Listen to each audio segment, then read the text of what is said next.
Buonasera e ben ritrovati a Friuli Economy. Puntata di questa sera dedicata al fatto se il Friuli Venezia Giulia, se pensa ai giovani, inteso come talenti, intesi come figli, come famiglie. Parleremo di welfare aziendale, di welfare fatto dalla nostra regione, il Friuli Venezia Giulia, con diversi ospiti e anche con un pubblico che può intervenire. Presenterei subito gli ospiti, poi farei una breve premessa che serve un po' a inquadrare il tema e poi inizieremo con il dibattito. Allora, come ospiti abbiamo Valeria Filì, che è professoressa ordinaria di diritto del lavoro all'Università degli Studi di Udine. Ben ritrovata, buonasera. Poi abbiamo Fabrizio Cattelan, che è titolare amministratore delegato dell'azienda CDA. Buonasera. Buonasera. Poi l'assessore Alessia Rosolén, assessore al lavoro, alla formazione, all'istruzione, ricerca, università e famiglia della regione Friuli Venezia Giulia. Buonasera. Ed infine, anche lei alla sua prima qui a Friuli Economy, la dottoressa Marzia Segato, che è la responsabile risorse umane Electrolux dello stabilimento di Porcia. Buonasera. Facciamo anche un'inquadratura ai giovani che sono qui presenti in trasmissione come pubblico e che potranno intervenire. Sono tutti studenti, laureati o dottorandi dell'Università degli Studi di Udine e soprattutto dell'area di diritto, giusto professoressa sì. Filì? Benissimo. Allora, facciamo una premessa. Allora, la premessa è che sostanzialmente entro 25 anni in Italia un terzo della popolazione italiana, quindi circa 20 milioni di persone, avrà oltre 65 anni. E ci saranno, se queste persone non verranno rimpiazzate, circa 6 milioni di lavoratori attivi in meno. Questo, diciamo così, sbilancio demografico è dovuto soprattutto al fatto che si fanno meno figli, che è aumentata l'aspettativa di vita e che manca anche una compensazione con flussi migratori. E indubbiamente 6 milioni di lavoratori in meno significherà anche che questo sarà un vincolo abbastanza forte alla crescita del nostro paese. C'è un tema anche che purtroppo in Italia perdiamo giovani talenti, ne abbiamo parlato la scorsa puntata di Friuli Economy, l'anno scorso circa 120.000 persone sono emigrate dall'Italia verso l'estero, di queste circa 3.000 dal Friuli Venezia Giulia e nella classifica OCSE per attrattività dei paesi per lavoratori qualificati e investimenti stranieri, magari prego la regia se possiamo andarla, l'Italia purtroppo non è in una posizione brillante, anzi è una delle ultime. Per questo anche il titolo Se il Friuli Venezia Giulia, l'Italia pensa ai giovani. Possiamo vedere adesso a tutto schermo questa tabella appunto a cura dell'Ocse, potete vedere che l'Italia si trova nella parte destra, no? Purtroppo come attrattività di imprese che vengono da fuori, ma se poi si sfoglia bene anche la graduatoria, anche per lavoratori qualificati, persone che hanno il dottorato di ricerca, la laurea. In questo momento sostanzialmente in Italia abbiamo 3 occupati ogni 2 persone che sono pensionate e che pesa circa il 65% del PIL questa spesa per sanità, pensioni. Indubbiamente le prospettive, soprattutto se mancheranno i lavoratori, sono che non sia possibile sostenere questo stato sociale. Per cui bisogna fare qualcosa per i giovani talenti e anche per le famiglie e chi vuole fare figli. Quindi entriamo nel vivo della puntata, mi scuserete però serviva per inquadrare un po' il tema. Parliamo allora di welfare, passiamo intanto al tema aziendale, quindi quelle imprese che utilizzano il welfare per trattenere dei talenti all'interno del loro organico. Partirei da Electrolux e chiederei alla dottoressa Segato che cosa state facendo per trattenere o invogliare i giovani a venire a lavorare da voi e a rimanere se sono molto, molto bravi, molto capaci, come welfare aziendale intendo. Allora, buonasera di nuovo. In Electrolux per attirare i giovani facciamo parecchie iniziative.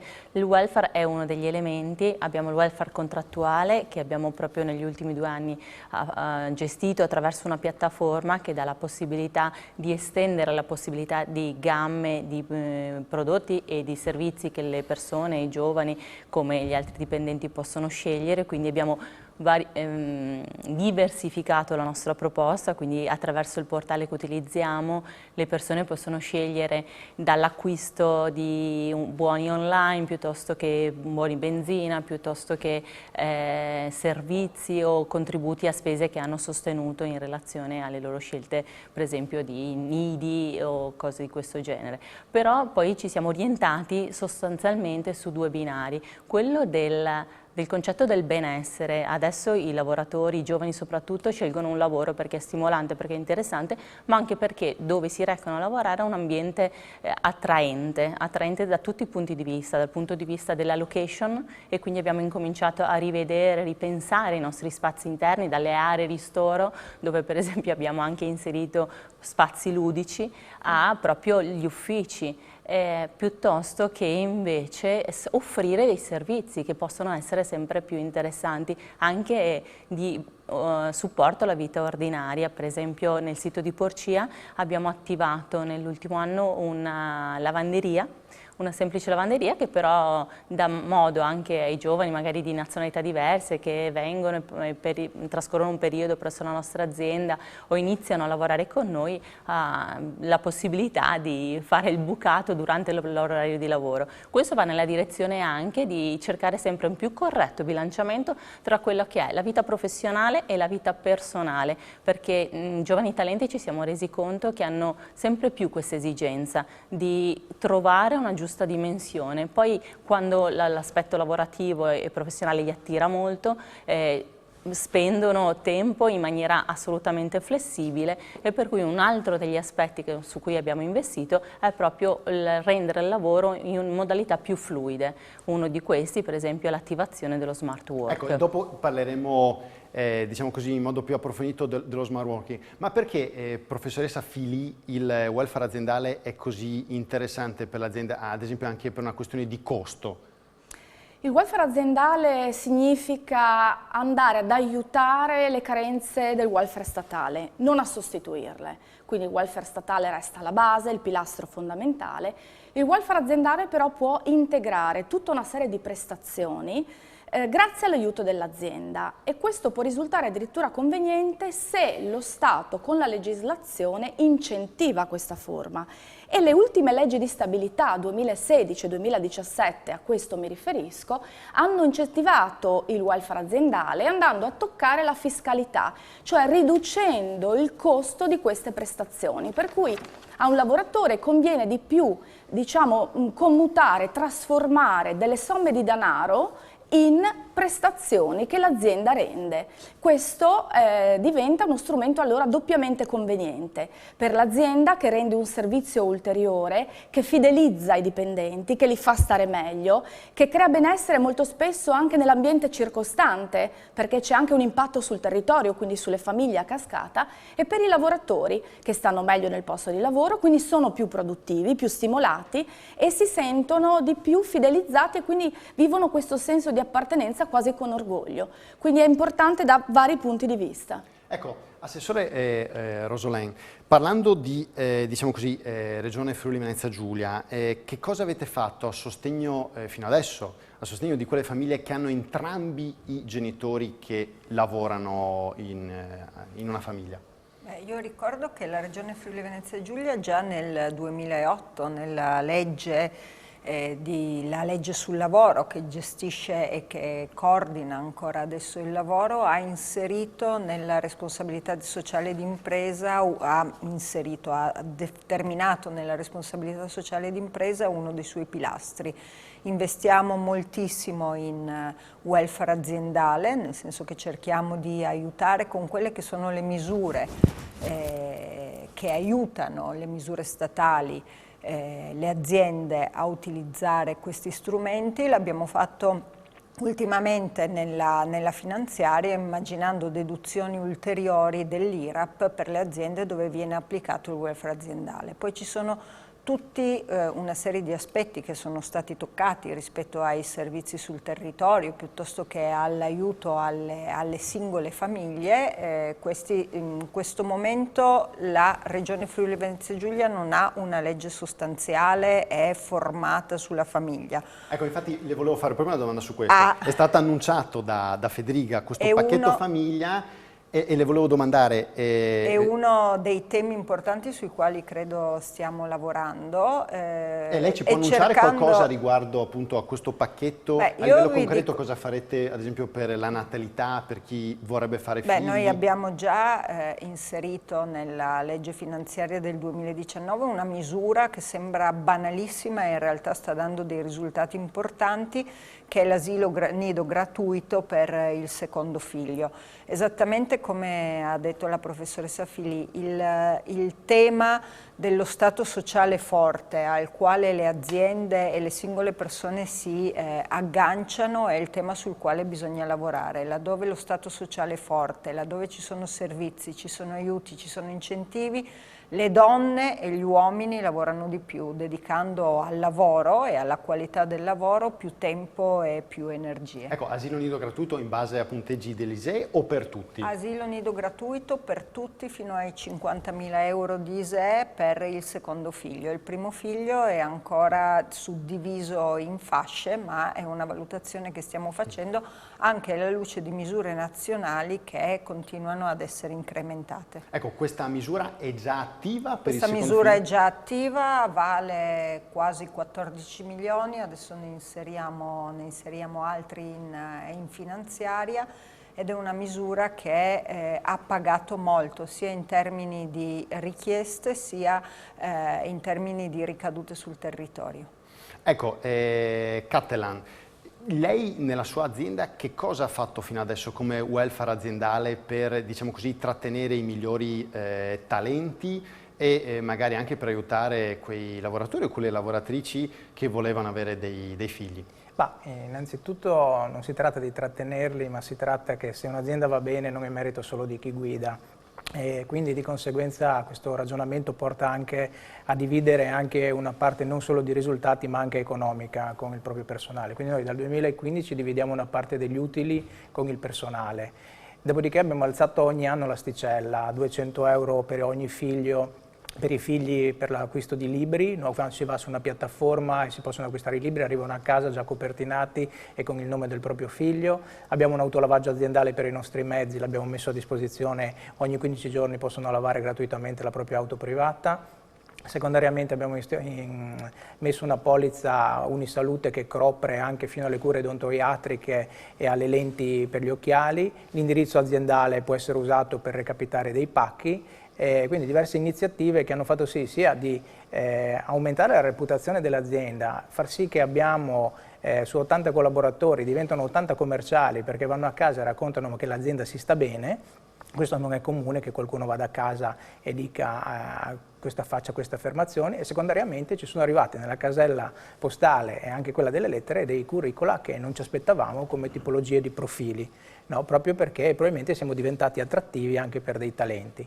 Ovviamente questo si colloca sotto l'aspetto di responsabilità sociale d'impresa, ecco, quindi questi aspetti qui li facciamo anche per i giovani, visto che poi si parlerà anche di giovani. Noi ospitiamo diversi istituti scolastici nell'arco dell'anno proprio perché andiamo a raccontare le nostre iniziative di responsabilità sociale d'impresa, con il ruolo anche di andare ad indicare la figura del CSR manager come nuove figure che possono essere inserite all'interno di un'azienda, nuove figure che nascono e che possono essere create nuove opportunità di lavoro. Ecco, la sua azienda è un'azienda che si colloca all'interno dell'alveo delle PMI, quindi rispetto a Electrolux, che sicuramente è una grandissima azienda, soprattutto in termini di dimensioni rispetto a quello che è, diciamo così, è la media anche in Friuli Venezia Giulia, quindi la dimostrazione che si può fare welfare anche in aziende di dimensioni più contenute. Ma secondo lei, Cattelan, qui lo chiedo anche per il suo ruolo istituzionale che ha all'interno di Confindustria, come mai ancora troppe poche PMI in Italia, in Friuli Venezia Giulia, stanno, diciamo così, sposando il welfare?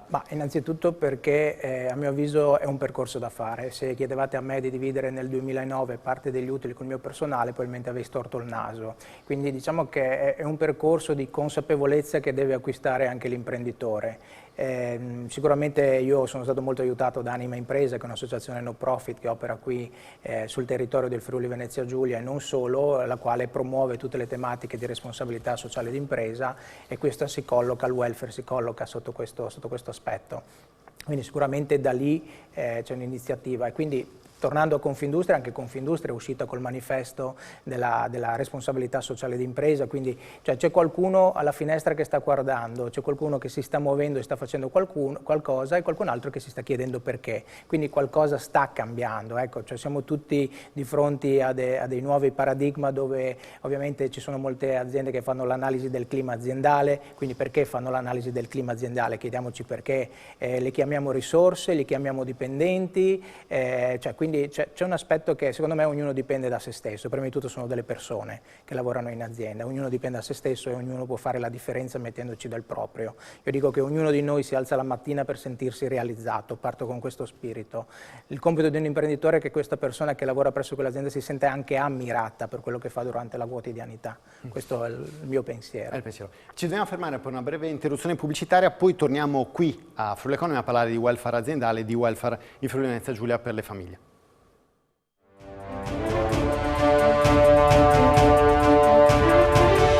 Primo blocco di Friuli Economy, abbiamo scaldato i motori sul tema welfare aziendale e il welfare per le famiglie. Adesso dal pubblico abbiamo una domanda per i nostri ospiti.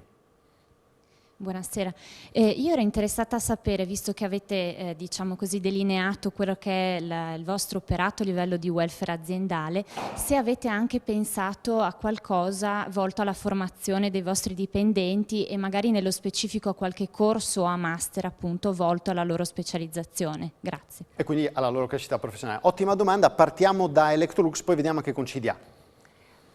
Allora, la formazione è sempre al centro del nostro operare lavorativo, perché se vogliamo essere i primi nell'innovazione nei nostri prodotti dobbiamo mantenere le nostre risorse aggiornate. In questa epoca poi di digitalizzazione è sempre una scommessa che ci coinvolge quotidianamente. La formazione è uno strumento che mettiamo in conto per tutti e anche per i giovani. Collaboriamo con tante università, con tanti master, con tante scuole di specializzazione, ma nello stesso tempo siamo anche noi generatori di formazione. Quindi offriamo ai nostri dipendenti anche in spazi nuovi, come per noi è l'Innovation Factory, che è una sorta di co-working space dove ospitiamo start-up, dove ospitiamo università, dove ospitiamo eventi. Quello è un luogo dove concretizziamo anche delle masterclass, dove portiamo avanti delle sessioni formative anche su temi d'avanguardia e coinvolgiamo soprattutto i giovani, ma anche il resto dei dipendenti, cercando di contribuire al loro quotidiano update, aggiornamento. È anche vero che crediamo molto che la formazione effettiva per i giovani avvenga non solo nelle ore d'aula, ma soprattutto attraverso lo sperimentarsi quotidianamente, e quindi abbiamo un approccio del 70-20-10, quindi il 10% è formazione d'aula, il 20% è esposizione attraverso coaching, mentorship o relazioni particolari con profili più senior, e il restante 70% invece è dedicato all'esperienza sul campo, perché solo sperimentandosi, solo agendo e mettendosi in gioco si accrescono veramente le competenze. Ecco, una curiosità, dottoressa Segato, perché nella scorsa puntata di Friuli Economy, che parlavamo sempre di giovani che emigrano, diversi friulani che vivono e lavorano all'estero, a Londra, a Rotterdam e in California, dicevano che il ruolo del mentor è fondamentale in azienda, perché dicevano che purtroppo spesso in Friuli Venezia Giulia, vuoi per le dimensioni, vuoi per tanti motivi, manca quel mentore che ti permette di crescere, soprattutto quando sei un giovane neodiplomato, neolaureato, che entra in azienda e che magari per la prima volta lavora. Voi sulla base di che cosa, magari anche di un sistema di valutazione, scegliete i mentor a cui affidare la crescita di questi giovani talenti? Se ci può raccontare questo aspetto che è interessante. Allora, sì, in Electrolux noi abbiamo un sistema di gestione dei talenti e delle performance. Alla luce di questi processi poi identifichiamo quali sono gli strumenti più adatti per accompagnare nella crescita le persone, per cercare di colmare i loro gap e sviluppare quelle che sono le skills che sempre più vengono richieste a seconda dei ruoli professionali che stanno ricoprendo e della parte dell'organizzazione di cui fanno parte. Le scelte avvengono attraverso quelli che possono essere i riferimenti più esperti in azienda per quella determinata aspetto che è stato individuato da sviluppare. Avviene in maniera trasversale, anche infrastrutture, quindi il mentor non è per forza appartenente alla stessa parte aziendale di cui il mentee fa parte. Sono programmi che sono più o meno strutturati e a seconda anche dei siti. Ricordiamo che l'Electrolux in Italia è presente con dei siti produttivi, con una sede commerciale, con dei centri di ricerca e di sviluppo. Sì, abbiamo visto mentre lei parlava appunto e quindi si sviluppano e si calibrano in maniera diversa anche rispetto alle varie diverse aree aziendali. Ecco, Cattelan, rispetto alla domanda che faceva la dottoressa Mazzanti, da lei nella sua azienda ha visto utilizzare il welfare da parte delle vostre risorse per, diciamo così, acquistarsi della formazione? Noi abbiamo sempre messo a disposizione innanzitutto tutti quelli che sono i corsi di formativi che mette a disposizione la Confindustria, quindi da sviluppo di ufficio acquisti piuttosto che amministrativo. L'anno scorso invece ci siamo spesati aziendalmente il master proprio in responsabilità sociale d'impresa per la nostra responsabile marketing, che è andata a Milano, quindi si è assentata anche ovviamente dall'ambito lavorativo per appunto portare a casa il ruolo di CSR manager. Queste sono le iniziative, quindi dopodiché facciamo formazione interna continua, non abbiamo turnover di personale, chi arriva da noi rimane sempre, quindi di conseguenza la formazione è continua in ambito specifico nostra interna. Ulteriormente siamo partner degli ITS sull'agroalimentare che è partito il corso quest'anno e abbiamo una figura che appunto verrà poi assunta in azienda. Quindi facciamo fare questo percorso ITS che secondo me oggi come oggi rappresentano un po' il picco dell'eccellenza italiana sotto l'aspetto formativo. Basti pensare che in Italia abbiamo 800.000 iscritti e in Germania ce ne sono 10.000, no? Quindi c'è un gap probabilmente formativo da colmare. Anche perché viceversa penso, sì, è viceversa, sì, che comunque rende molto l'idea del distacco esatto, enorme sì, che viceversa, c'è. Sì, esatto. Sì. Sì, c'è questo stacco qua, proprio perché altrimenti abbiamo un aspetto di quello che sforna all'istituto scolastico non è poi sempre quello che poi alla fine possiamo subito mettere in atto in azienda e subito applicare. Quindi ecco, infatti le vengo incontro, Cattelan, su quello che lei ha appena detto. C'è una slide che avevamo preparato assieme a Fabio Di Bernardo relativa proprio ai giovani e all'occupazione. Perché sostanzialmente in Germania la disoccupazione giovanile e l'occupazione invece dei giovani vede percentuali diversissime rispetto all'Italia e sicuramente gli ITS sono una di queste fonti vista la percentuale. Di fatto eccolo lì, potete vedere che la disoccupazione in Italia dei giovani a livello italiano, dei giovani tra 25 e 34 anni è al 16%, in Germania è al 4%, il tasso di occupazione è il 62 contro quello tedesco 82. È evidente che gli ITS, che sono un anello strettissimo fra formazione però con anche esperti e aziende, quindi basata su posti di lavoro che poi offri, sono un anello di congiunzione che magari in questo caso aiuta la Germania a avere percentuali decisamente migliori delle nostre in occupazione. Ecco, Fili, rispetto alle due esperienze che abbiamo appena sentito delle aziende, vede ancora margini di manovra nel welfare e nella formazione, oppure anche rispetto a tutti i pacchetti che abbiamo sentito di welfare? Sì, certamente, quindi è molto importante la formazione dei lavoratori finalizzata allo svolgimento dell'attività lavorativa e anche al miglioramento della produttività.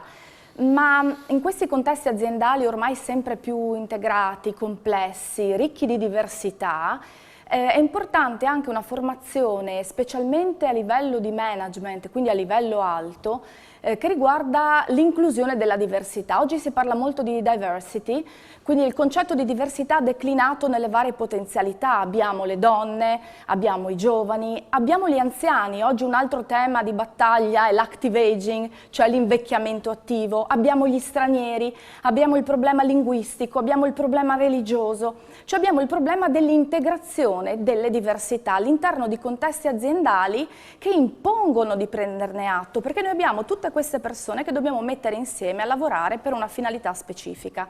E allora oggi, per esempio, nascono anche iniziative formative in questo senso, che diano quel guizzo culturale, quella diversità. Penso ad esempio al master che partirà all'Università di Udine, di cui il nostro Dipartimento di Scienze Giuridiche è promotore, proprio a novembre, un master sulla diversità. Questo è un esperimento per vedere come questo possa impattare nelle aziende. Varie aziende hanno rilevato e ci hanno manifestato un grande interesse perché c'è un problema nella gestione della complessità e della diversità e bisogna avere una certa apertura mentale.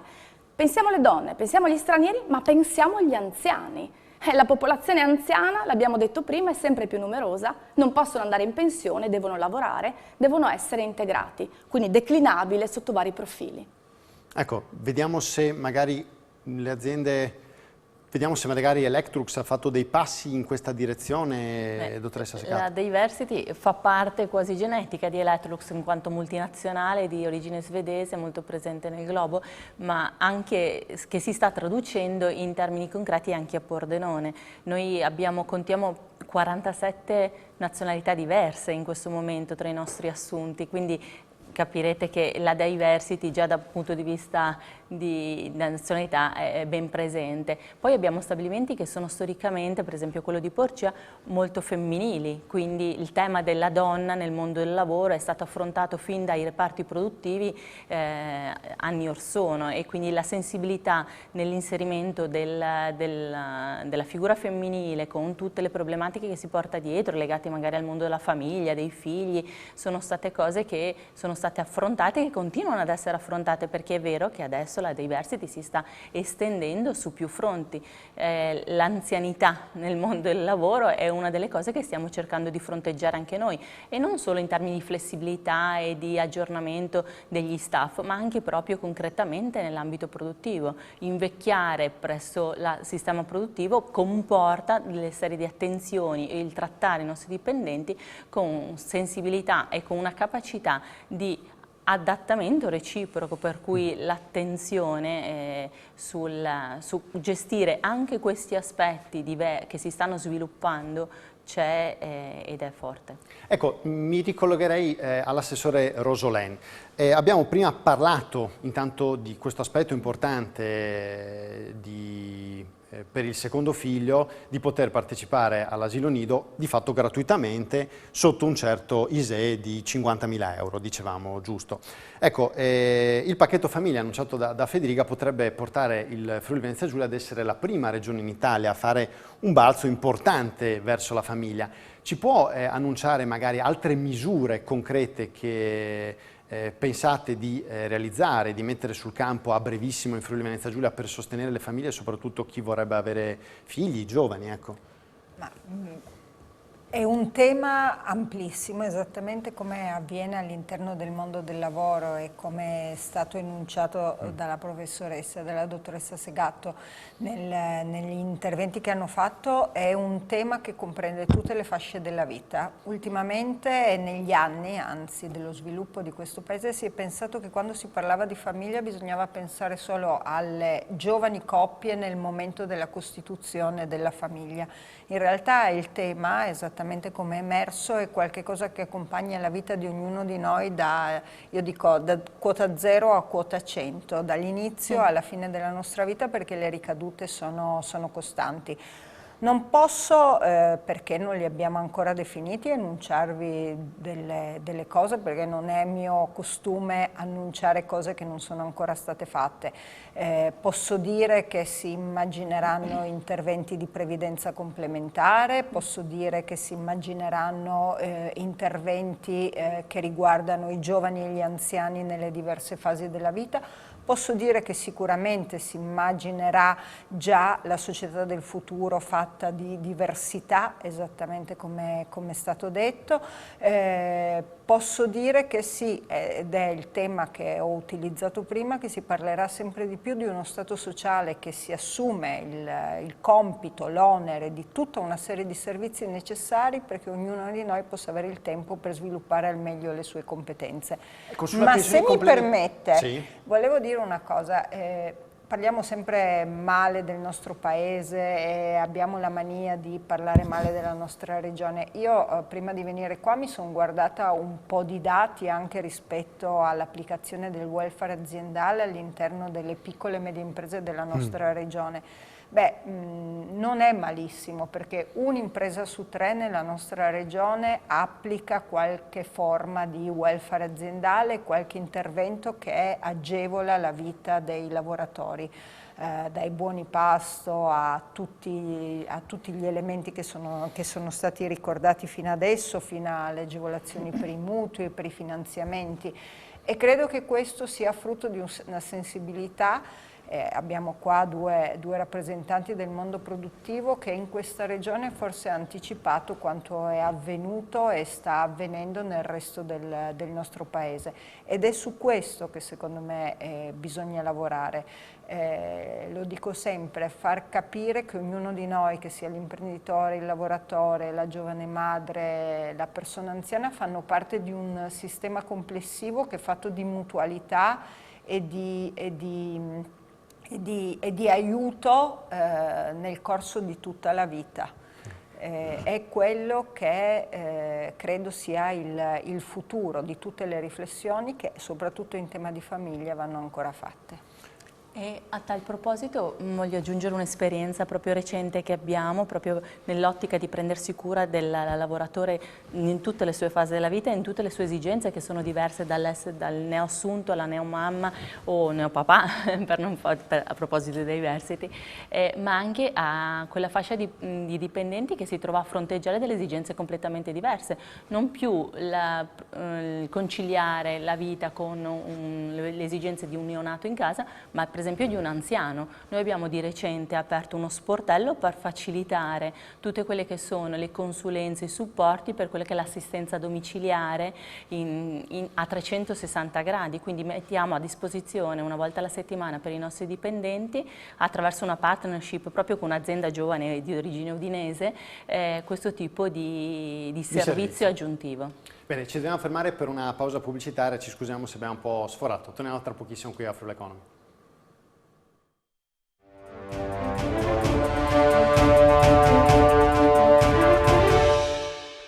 Parliamo di welfare sia aziendale che per le famiglie qui a Friuli Economy. C'è un'altra domanda dal punto di vista del nostro pubblico. Prego. Sì, buonasera. La domanda che vorrei porre, dopo aver sentito gli interventi che sono stati fatti finora, è, visto che il nostro territorio è costituito soprattutto da imprese di piccole dimensioni e che si stanno muovendo nella direzione di offrire sempre dei servizi maggiori, le istituzioni stanno dal canto loro apprestando, stanno pensando a qualche iniziativa che metta in rete le imprese piccole che da sole magari non riuscirebbero a offrire dei servizi efficienti perché hanno una massa critica troppo piccola? E quindi quello che mi chiedo è: ci sono degli strumenti in questo momento a cui le imprese possono utilizzare per potersi mettere in rete e quindi offrire prestazioni migliori, o anche semplicemente offrirle per chi non lo sta ancora facendo? Assessore Rosanen. Sicuramente questa è una riflessione, ripeto, rispetto a proprio quello che dicevo, ognuno di noi fa parte di un contesto molto più ampio e molto spesso abbiamo ognuno lavorato per sé. La Regione Friuli Venezia Giulia lo fa sia utilizzando il Fondo Sociale Europeo, quindi con tutta una serie di iniziative del Fondo Sociale Europeo, e lo fa applicando il regolamento derivante dalla legge dalla 18 del 2005. Che cosa significa mettere in rete? Noi lo stiamo facendo con un progetto che si chiama Percorsi FVG. Sono contatti che vengono presi costantemente con le aziende, vengono pubblicizzati. In realtà abbiamo prima creato questa cultura della responsabilità sociale di impresa e del welfare aziendale. Ora sicuramente dovremo lavorare ancora di più sulla messa in rete. Che ci siano strumenti attualmente in uso, credo di no, o almeno non mi sovvengono in questo momento, ma che sia uno degli obiettivi su cui dobbiamo andare sicuramente. Quindi domanda centrata, non so se voleva chiedere qualche altro approfondimento. Ma direi che questo era l'aspetto che mi interessava di più, forse. Quello che invece potrei chiedere all'imprenditore, al signor Cattelan, è, visto che lei ha avuto un'esperienza così positiva, se ha riscontrato effettivamente da parte dei suoi dipendenti dei benefici e che quindi questo possa anche servire da esempio per gli altri. Ma sicuramente è cresciuto il senso di appartenenza e la produttività.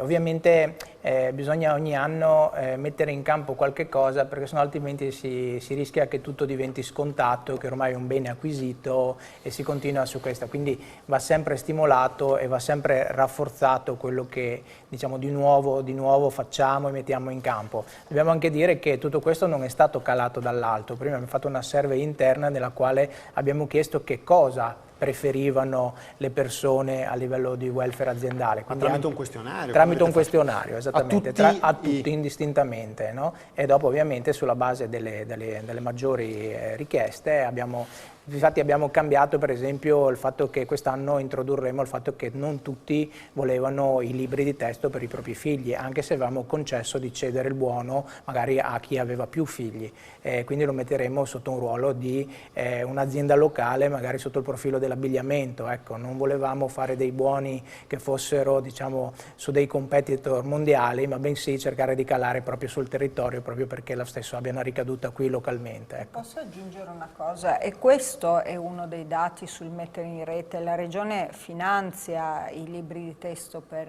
i ragazzi che vanno a scuola, finanzia il trasporto pubblico. Molto spesso la capacità di costruire questo welfare aziendale significa anche andare a capire quali sono gli strumenti, così come parlavamo che lo Stato e la Regione mettono a disposizione della collettività, per non andare a replicare all'interno del welfare aziendale iniziative che poi non hanno successo. Le faccio un esempio e anche questo è un altro dato.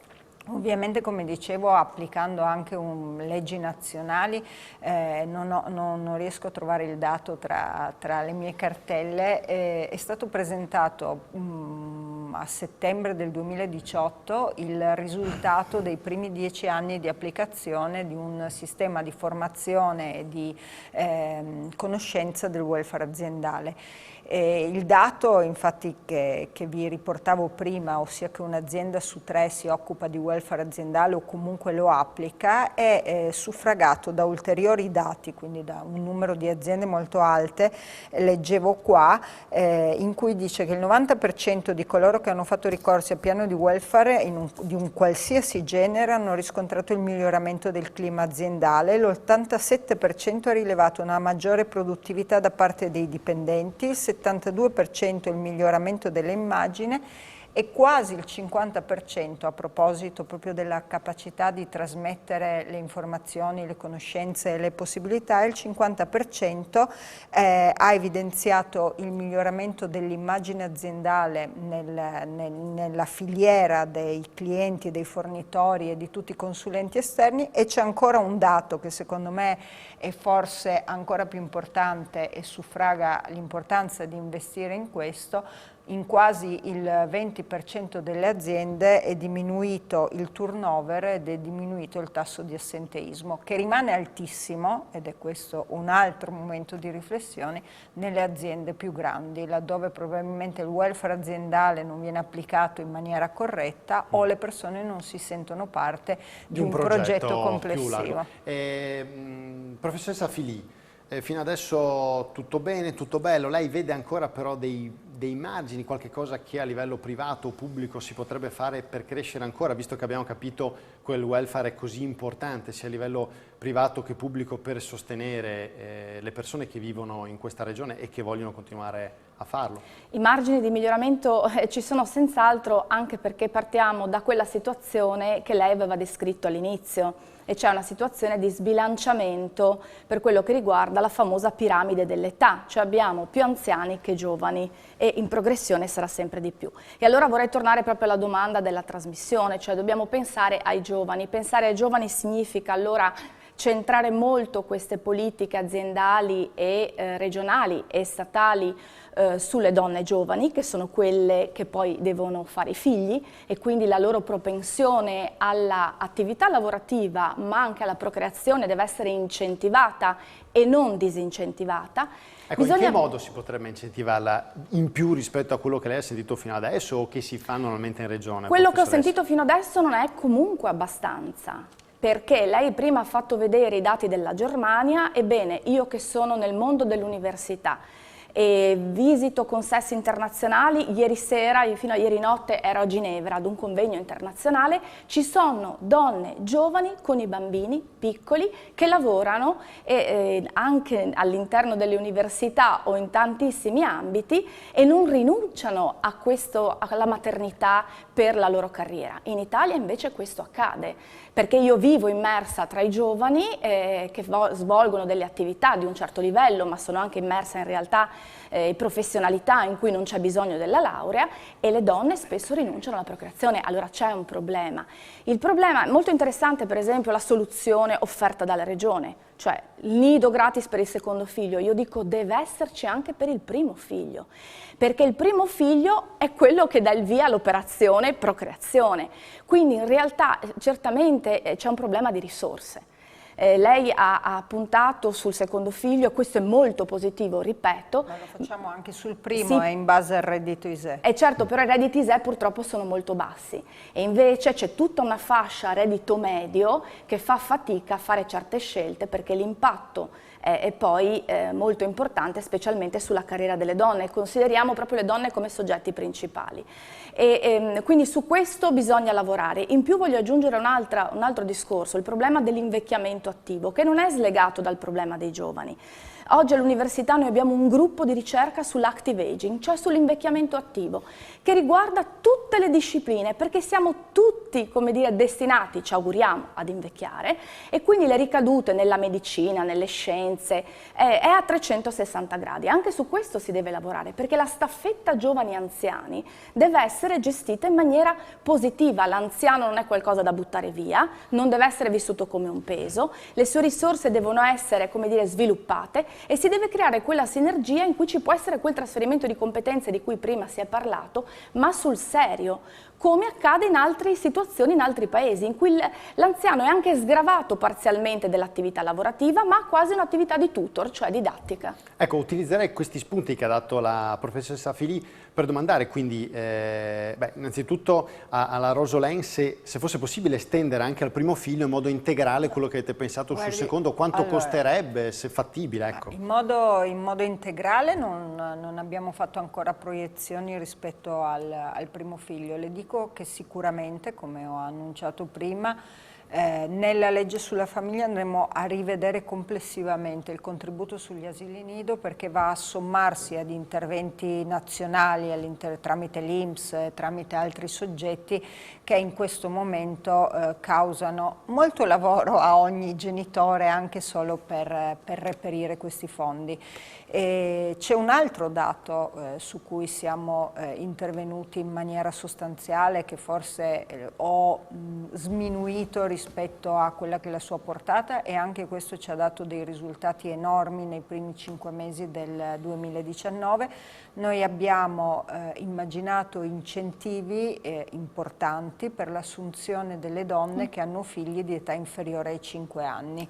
È un dato che noi abbiamo messo in maniera strutturale e che crediamo, e che i dati ci dimostrano. Abbiamo aumentato del 50% l'assunzione delle donne con figli al di sotto dei 5 anni, e crediamo sia strutturale per garantire. A quanto monta l'incentivo, Assessore? Dipende dalla donna, dall'età, dalla formazione, ma arriva fino a 13.000 euro per ogni impresa, per ogni donna. Ecco, ci dobbiamo fermare per la pausa pubblicitaria. Torneremo subito dopo chiedendo anche alle due aziende che cosa potrebbero fare per, diciamo così, aiutare le donne che lavorano all'interno ad avere figli ma a rimanere dipendenti, a non perdere lavoro, e quindi ad incrementare da un lato il numero di figli ma anche l'occupabilità e l'occupazione delle donne.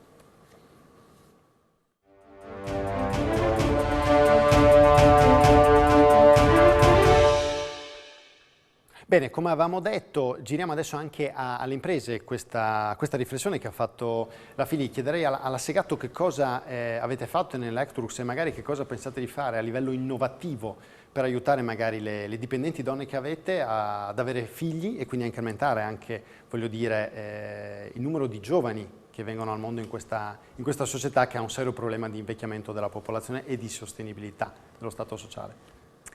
Allora, noi abbiamo avuto degli approcci diversi su questo tema, perché siamo partiti ancora più di 15 anni fa cercando di finalizzare esperienze con asili nido interni, però cercando poi di coinvolgere i dipendenti in questo progetto, di fondo le risposte non erano state così tanto positive, probabilmente legate a tematiche di turno, di orario, di provenienza logistica, perché abbiamo tanti lavoratori che vengono anche da altre regioni. Per cui l'asilo nido non è stata la risposta più opportuna rispetto alle esigenze di gestione dei figli, e quindi abbiamo virato verso quella che è una flessibilità. cerchiamo di accogliere positivamente tutte le richieste di part-time, di neomamme, neopapà, e abbiamo sperimentato più e più volte forme di telelavoro, e quindi agevolando la permanenza presso la casa del neogenitore. E adesso... Da quanto tempo lo state facendo il cosiddetto smart working? Telelavoro è diverso da smart working. Ecco, se può spiegare rapidamente la differenza. Telelavoro è il puro lavoro da casa, normato con vecchie norme. Lo smart working è una forma invece di lavoro fluido, quindi non è potenzialmente, può essere in tutti i luoghi, non è per forza da casa, e non è legato quindi a una location prestabilita, definita, visionata e attrezzata. Ecco, quello da quanto tempo è attivo e quanta gente Abbiamo iniziato coinvolge? a fine 2015 come una delle prime, credo, aziende sul panorama italiano del manufatturiero, perché è partito come esperienza da aziende di servizi già avanti da questo punto di vista, invece noi ci siamo affacciati nel 2015 ed è stata una grande scommessa, perché è stato prima di tutto un cambio culturale, perché non è solo non lavoro più andando in ufficio, ma lavoro in modo diverso. Noi l'abbiamo voluto attivare come uno strumento per appunto un più corretto bilanciamento vita lavorativa e vita personale, ma anche come una forma di responsabilizzazione e di crescita per il dipendente. Ma questo ha aiutato secondo lei anche delle dipendenti donne a mettere al mondo più figli? Adesso il sondaggio così specifico non l'abbiamo fatto, però sicuramente è un elemento che agevola, perché dà libertà, è una forma volontaria, dopo un percorso di formazione a cui si accede, è su richiesta del personale, e sicuramente aiuta, perché non occorre, ci si può fermare a casa o anche in altre location, conciliando magari, che ne so, l'appuntamento dal pediatra, Con il lavoro, chiaramente. C'è una domanda dal pubblico, di nuovo la Mazzanti. Siccome lei ha fatto riferimento allo smart working, è un'esperienza che voi avete già avviato da tempo, io mi chiedevo come garantite voi anche il diritto alla disconnessione del lavoratore, perché è vero che è importante garantire al lavoratore e alla lavoratrice flessibilità, quindi la possibilità di lavorare da casa, però allo stesso tempo è anche importante garantire in qualche modo un confine al tempo della prestazione lavorativa, e quindi mi chiedevo appunto in relazione al diritto alla disconnessione quali sono i vostri strumenti. Allora, non siamo ancora avanzati come certe aziende tedesche che staccano addirittura i tools aziendali per garantire la disconnessione, però siamo rispettosi, cultura svedese insegna, a quella che è il coinvolgimento, che vogliamo sia massimo, il più possibile alto durante l'orario di lavoro, ma che poi dopo è affidato alla responsabilità e alla possibilità del dipendente. Quindi smart working non vuol dire lavoro 24 ore su 24, ma smart working vuol dire lavoro le mie 8 ore organizzandomi come meglio credo, dove credo. Chiarissimo. Sentiamo anche Cattelan che cosa ha fatto la CDA o che cosa si propone di fare per risolvere il tema che ha sottoposto all'attenzione la professoressa Filì, cioè le donne mettono al mondo troppi pochi figli ma non vengono aiutate a metterli al mondo, e questo a volte significa scegliere fra carriera e natalità, in modo molto brutale a volte. Grazie. Le iniziative sono simili, sicuramente l'iniziativa di flessibilità oraria, quindi assentarsi dal lavoro prima rispetto a qualche altro collega piuttosto che arrivare al lavoro, proprio per permettere la gestione di accompagnare magari all'asilo o a scuola e anche a riprendere senza gravare magari sulla parte di genitori a casa che magari possono o alle volte non possono. Sicuramente iniziative di questo tipo. Abbiamo adottato anche noi occasionalmente delle situazioni di smart working per magari mamme single che magari avevano il figlio ammalato a casa e quindi concedevamo di poter lavorare da casa. Certamente però abbiamo un problema qui in regione di infrastrutture a livello di rete, quella che è la rete internet, per poter permettere che tranquillamente qualcuno possa usare il gestionale e magari anche simultaneamente con più persone. Noi abbiamo difficoltà che nel momento in cui usa qualcuno il gestionale da casa in remoto, magari non può esserci la seconda postazione o la terza, rallenta l'operatività di queste persone, quindi di conseguenza c'è un problema anche che la volontà c'è di fare diverse iniziative. Sicuramente mettiamo i permessi orari o tutte quelle che sono questi aspetti, o anche i permessi proprio giornalieri, nel limite ovviamente della copertura del posto di lavoro cerchiamo sempre di esaudire qualsiasi sia la richiesta, proprio per permettere di non creare un disagio, diciamo, nel momento in cui qualcuno ha la necessità di assentarsi. Ecco, questo insomma può in qualche modo incentivare sicuramente. Ecco, Filì, c'è ancora qualcosa che secondo lei si potrebbe fare in questo senso, che magari nelle esperienze che lei ha sentito con altre aziende o anche all'estero potrebbe avere un effetto dirompente in senso positivo per promuovere l'occupazione femminile ma anche la natalità rispetto a quello che ha sentito fino adesso? Sì, noi facciamo sempre grandi esempi di altri paesi, uno dei paesi più citati è la Francia, quindi bisogna intanto studiare i casi degli altri paesi e si vedrà che le misure sono anche qua su più fronti, statali, regionali, aziendali, perché ormai va costruito sempre più un abito su misura. La diversità e la complessità dei lavoratori, l'azienda che si trasforma, la globalizzazione, l'azienda che diventa digitale, ne abbiamo parlato anche in altre trasmissioni. Insomma, tutto questo fa sì che quei modelli del passato sono degli abiti un po' vecchi, un po' usurati. Allora questo significa che questa messa in rete di cui parlavamo prima va fatta davvero, poi nella nostra regione che è molto attiva su tanti fronti, davvero a 360 gradi, cioè aziende, sindacati che si fanno promotori e collettori di una serie di interessi, università e istituzioni. Dov'è la novità, l'essere dirompenti? È riuscire però ad applicare a volte delle idee, delle buone prassi che vengono proposte o a livello piccolo o a livello universitario, cioè riuscirle a tradurle in norme. A me sembra che a volte ci sia un gap tra quello che studiamo nell'università e che proponiamo, che sentiamo all'estero e che riproponiamo, qualche buona prassi aziendale e poi la fatica, devo dire, a sentirsi ascoltati dal legislatore nazionale o a volte anche regionale, per poter fare delle sperimentazioni. Possono anche essere leggi a durata breve, però che puntino il dito su un obiettivo preciso. Ecco, speriamo che magari questo incontro anche qui a Friuli Economy possa essere foriero di quello che lei ha proposto adesso, Fili, come sistema regione fra imprese, università e regione e anche sindacati. C'è una domanda però ancora dal pubblico, sentiamo. Sì, mi chiedevo quali sono le iniziative, se ne avete messe in campo, che invece sono volte a promuovere il lavoro degli anziani. Abbiamo parlato dell'incentivazione al lavoro delle donne o delle neomamme. Per i lavoratori anziani avete cominciato a pensare, avete già qualche strumento di agevolazione del loro lavoro? Sentiamo due battute rapide da parte dei due rappresentanti delle rispettive aziende. Prego, partiamo dalla Segato. Dal punto di vista della retention nell'ambito impiegatizio, di fondo non abbiamo particolari strumenti se non quello dell'aggiornamento continuo e quindi del coinvolgimento in progetti che possono essere stimolanti, che possono mettere a terra massimamente le competenze di queste persone che hanno anni e anni di esperienze. Tante volte l'affiancamento con i giovani è uno di questi strumenti. Per quanto riguarda invece i reparti produttivi, la cosa è diversa, si va ad agire soprattutto su concetti di ergonomia, di studio e di adattamento della postazione di lavoro, sempre più in una logica dove le fatiche vengono fatte fare in maniera automatica alle macchine e le persone fanno sempre più solo controllo. Catalan, sentiamo anche lei sugli anziani, poi ho un'ultima domanda alla Rosole. Diciamo che nel nostro caso abbiamo la difficoltà di assumere persone anziane perché nel core business nostro sono addetti al rifornimento, quindi è più facile che invece troviamo una ricollocazione all'interno aziendale per chi è diversi anni che fa quel tipo di lavoro, che può essere anche usurante per la colonna vertebrale.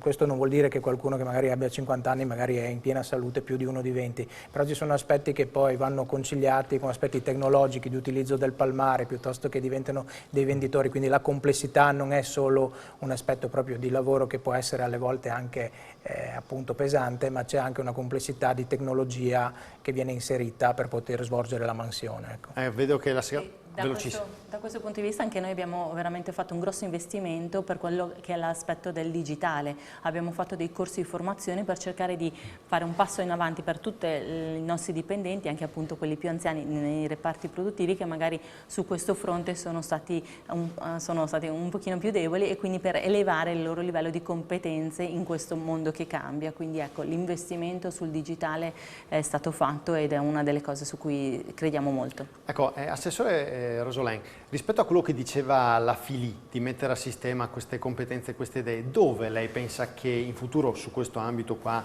dell'occupazione, della natalità, dell'occupazione femminile e della natalità si potrebbe lavorare assieme in Friuli Venezia Giulia su questo aspetto? Ma io credo che si debba lavorare assieme su ognuno degli aspetti che riguardano questa regione. Prima si parlava della legge sull'active aging e si parlava degli interventi che sono stati fatti da tutti gli assessorati. Quello è un ottimo esempio di collaborazione e di attività che esiste. Io ribadisco, si tratta di mettere a sistema cose che avvengono già e che avvengono già bene in moltissimi ambiti. Vi faccio un esempio, guardavo prima gli interventi così come vengono proposti. Noi non interveniamo solo all'interno delle aziende per quanto riguarda il welfare, interveniamo in maniera importante, siamo regione che è stata scelta a livello nazionale proprio per questo, anche sui liberi professionisti, nell'accompagnamento ad esempio dei liberi professionisti con disabilità, nell'accompagnamento dei liberi professionisti che diventano genitori, nell'accompagnamento dei giovani che vogliono diventare liberi professionisti. Credo si tratta semplicemente, come sempre accade, di raccontare cosa si fa bene e di farlo conoscere a tutti quanti. Bene, ringrazio gli ospiti che abbiamo avuto questa sera, anche i giovani che sono intervenuti. Ci diamo appuntamento fra una settimana con un'altra puntata di Friuli Economy con un tema molto importante legato alle imprese straniere che hanno investito in Friuli Venezia Giulia nel bene e nel male, appunto come purtroppo sappiamo ad esempio del caso che sta venendo in provincia di Pordenone, ad esempio con l'azienda Safop, e ci sarà l'altro assessore alle attività produttive Bini, dovrebbe venire, però se lei vuole anche venire, assessore Rosolem, benvenuta. Un'inquadratura veloce a tutti, un ringraziamento a tutti e ci vediamo fra un'altra settimana qui a Friuli Economy. Grazie mille a tutti e buona serata.